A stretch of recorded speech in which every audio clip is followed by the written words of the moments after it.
ስለ አህያው ታሪክ ታውቃላችሁ?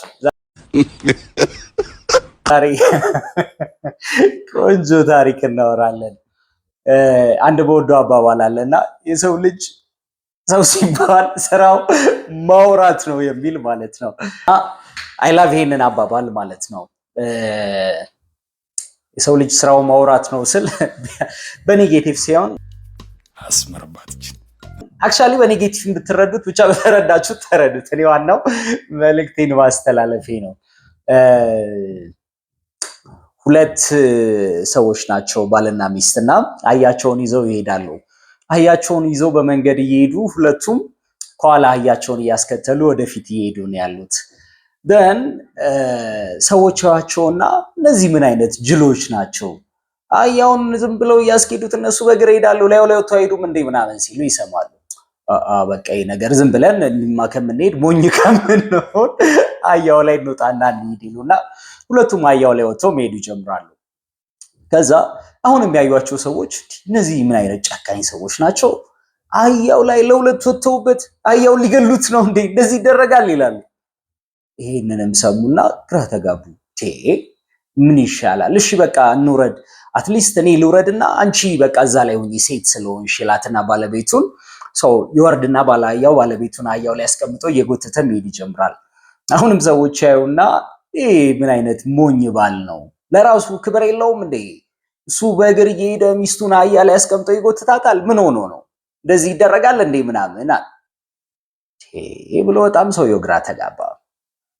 እስቲ ውረጂና በቃ እኔ ልውጣ፣ እንደዚህም ለካ አይደረግም፣ ለካ እኔ እንዲሄድኩ አንቺ እዚህ ላይ መሆን የለብሽም ይልና እሱ አህያው ላይ ይወጣል። ፋይናሊ እንደዛም ሲወጣ ሰዎች አዩና አሁንም ይሄ ምን አይነት ጨካኝ ባለጌ አረመኔ ባል ነው?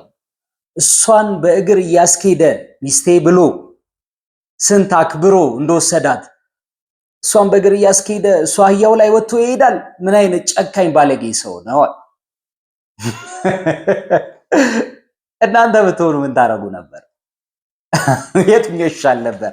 ዩሲ አሁን ከዚህ ምን ትልቁ ልንወስድ እንደምንችል ሰው የትኛውንም ነገር ብታደርጉ ምንም ብታደርጉ የትኛውንም አይነት ነገሮች ብትተገብሩ ጥሩ ምትሉትን አሪፍ ብትሉትን የፈለጋችሁትን ነገር ብታደርጉ ሰው የሚያየው ከራሱ ፐርስፔክቲቭ አንጻር ስለሆነ ሰው የሚያንጸባርቀው ራሱ ጋር ውስጡ ያለውን ውስጡ የተረዳውን ውስጡ ያሉትን ነገሮች ስለሆነ ሰው ከማውራት አይቆጠብም።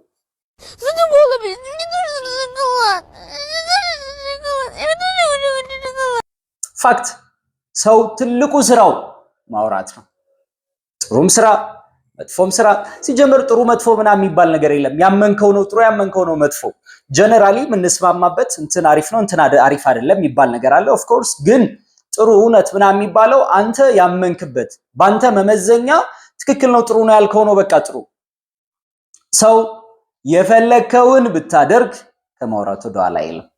የፈለከውን ብታደርግ የፈለከውን ብታገብር የመጀመሪያ አእምሮ ሰው የሚመጣው ምንድነው? ጥሩን ነገር ላንተ ከመንገር ይልቅ የሆነች ነገርን አውጥቶ መንቀፍ ስለሆነ አብዛኛው ሰው ደግሞ ህይወቱ በጣም በቃ ቅዥብርብር ያለ ግራ የገባው ህይወት የሚኖርበት ምክንያት ምንድነው ሲባል ለሰው ብሎ ነው።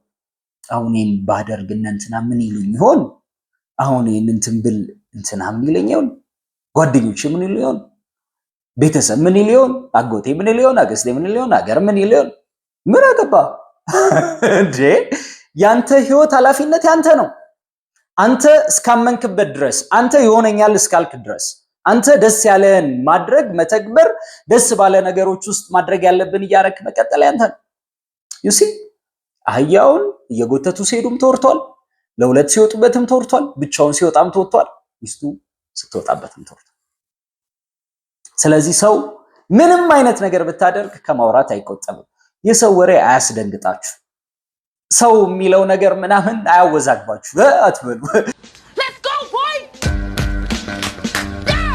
ሲጀመር የሚደነግጥ ሰው ውስጡ ያለውን ድንጋጤ ማግኒፋይ አርጎት ያወጣዋል እንጂ ሰዎች ከውጭ የሚሉን ነገር አይደለም እኮ ያስደነገጠን። ውስጥ ብዙ ጮት ስላለ ነው የምደነግጠው። የምታረጋቸውን ነገሮች ምፈራው ምደነግጠው ደግሞ ምን አሉ የምትለው ውስጥ ብዙ ያልመለስከው ነገር አለ ምደነግጥበት ምናምን የምትልበት ለዛ ነው የምደነግጠው። ሰው ያለው አይደለም ያስደነገጠ፣ ውስጥ ያልፈታው ብዙ ነገሮች ስላሉ ነው ያስደነገጠ። ውስጥ አይታል ከስልክ ውጪ ስትሆን ከቲቪ ከምናምን ውጪ ስትሆን ውስጥ እንዴት እንደሚጮህ የሆነ ድምጽ የለም በቃ የሚያስፈራ ለራስ። ያ ማለት ምንድነው መሰለ ውስጥ ብዙ ያልመለስከው ጥያቄ አለ። ለዛ ነው ሰው የሆነ ነገር ከውጪ ሲልህ ይረብሻል፣ ትጨነቃለህ፣ ያዙ ይልቀቁኝ ትላለህ፣ በጣም መጨናነቅ ውስጥ ትገባለህ። ኢቭን ምን እንደሚያጨናንቅ እንኳን እኮ ፊገር አውት አላረከውም፣ አታውቁትም። ምን እንደሚያስጨንቃችሁ እንኳን አታውቁትም፣ ግን ትጨነቃላችሁ። ምንም እንደሚያስደነግጣችሁ እንኳን አታውቁም፣ ትደነግጣላችሁ። ዋይ ሲባል ውስጣችሁ ብዙ ያልመለሳችሁት ነገር ስላለ። ውስጥ ያለውን ነገር ካልመለስክ እንደዛ ነው የምትኖረው። ስለዚህ ሰው ምን ይለኛል፣ ሰው ምን እንትን ይላል፣ ምን አገባ ስለ ሰው።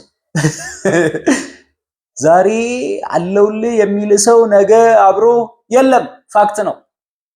ወደኋላ መለስ በል 3 ዓመት 5 ዓመት ምናምን በቃ እኔ ያለነሱ ስትል የነበርካቸው ሰዎች የሉም አሁን አጠገብ። ታዲያ ለየትኛው ሰው ነው በህይወት የምትጨነቀው? ሰው ምን ይለኛል ስለሚለው የምታስበው? ምንም ብታደርግ እኮ ሰው ይላል።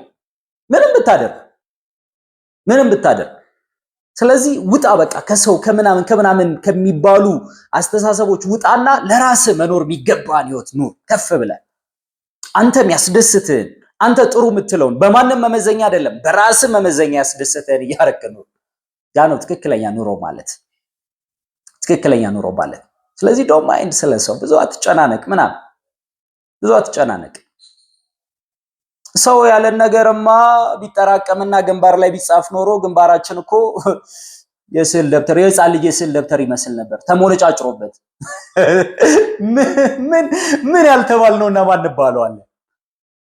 ግን ምንም ህይወት ላይ የሚቀይረው ነገር የለም።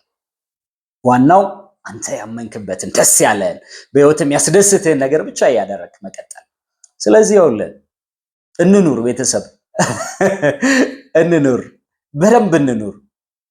እንደ ወጣት ግጥም አድርገን መስራት ያለብንን እንስራ። እንደ ወጣት የሚያስደስተንን ነገር እናርግ። እንደ ወጣት በህይወታችን ቫልዩ የምንሰጣቸውን ሰዎች እናስደስት ማለት ግን ማንነታችንን እንቀይር ማለት አይደለም። በራሳችን ማንነት ጸባይ የሚወዱንን ሰዎች ብቻ እያስደሰትን እንኑር። በቃ አለቀ። ከዛ ውጭ ያለው እዳው ገብስ ነው። ስለዚህ ግጥም አድርገን እንኑር። አንድ ነፍስን ያለችን የሁል ጊዜያችን ሞቶቱን አንድ ነፍስን ያለችን አንዷን ግጥም አድርገን እንኖራታለን።